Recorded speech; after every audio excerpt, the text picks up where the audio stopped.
Hi again. Well, in my last film, the watercolour of the flower, I was just discussing how I don't always put up my best work for you, but I also show you my struggles as well, because within that we're all learning. You see that I'm a human being as well, like yourselves, and struggle in the same way. And we can relate to each other because many of you, of course, are going to be working through the same processes and wanting to throw the picture over your shoulder at times. Let me show you one where I did just that the other day. In fact, this particular picture I'll show you now. The process has already been through with it because I wanted to take it further and further. Sometimes we can finish something immediately and it's just great. Other times it takes weeks and we're still not happy with it. I wasn't entirely happy with that last watercolour, but it's a learning process and on we go. Especially with watercolours. I think with watercolours you need to do a few to get into the looseness of it. Because when you first go back into a watercolour you're a bit tight. Anyway, this particular painting now, a London scene. As you know, I've done a whole series of London scenes, but this particular one is one of a new series. And I'm going down to limit my palette more. In fact, I'm going to be a bit more contemporary, and rather than be quite so colourful with all of the work, which I prefer to do for my own work. You know, we're working in several areas here. We're working in the more commercial areas where I'm going to be more limited and working in a certain colour palette, and then there are my own work where I'm more impressionist and brighter and so on. So different ways of working for different purposes. In this case, I'm going to limit the palette down gradually more. And I want a very atmospheric series of London scenes, and I'm going to do them on different size and shape boards that all fit together for display rather than just individual artworks. Better for the galleries that way. So this piece then, here we are, and you'll see that I started with the stronger, brighter colours which relate to the photograph I was using, and then I've changed those colours and the mood and atmosphere around, gradually taking it down more towards the golds and the yellows. But I think now I want to concentrate the eye down more into the distance, lead the eye in, lead the viewer in. And there's a vast sky on this, and I think we need to take that sky down. So as you see, there's an awful lot of sky in this painting, and I want to get rid of a lot of that, maybe go a lot stronger in the cloud work here, and have the light shining down through, and lead the eye in more here, maybe darken down into here a bit more, darken this down. And let's see if we can get the eye led in and make it much more atmospheric. And as I was saying, I've got really frustrated with this painting once or twice and even threw it over my shoulder the other week. So we can all lose it at whatever level we're at, I'm sure.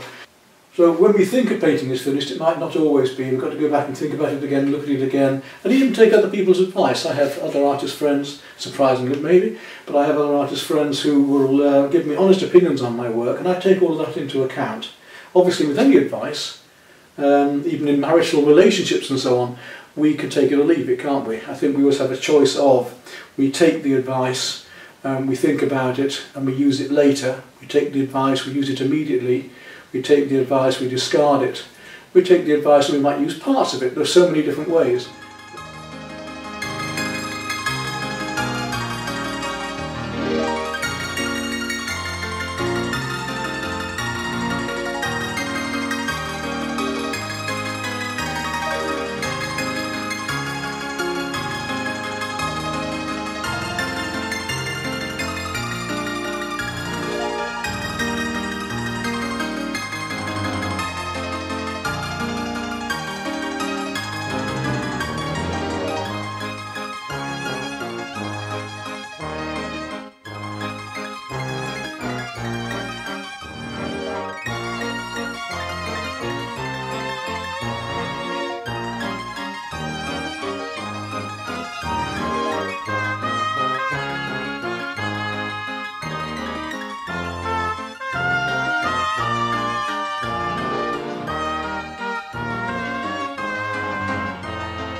Well, I still don't think I've got this, you know. I'm going to work on that sky a bit more yet.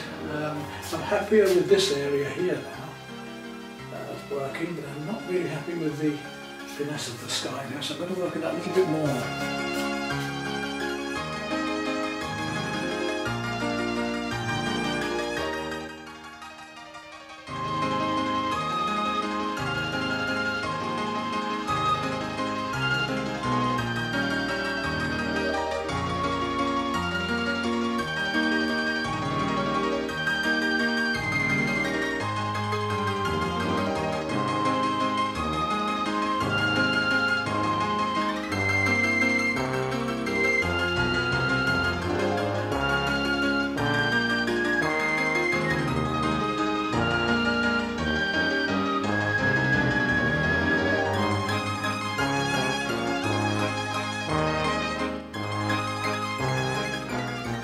Still not quite there, it's hard to say what it is, but I think I want to concentrate the eye here more. I've got to cut this back a bit more here. So I'm going to take a bit more of the dark, the black there, and just see. So if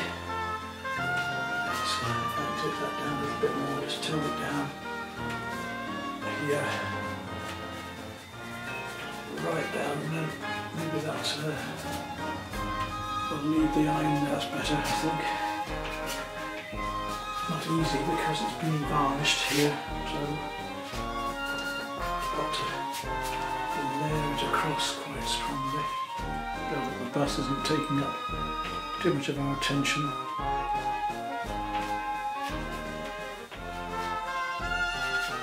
Let's see if that works.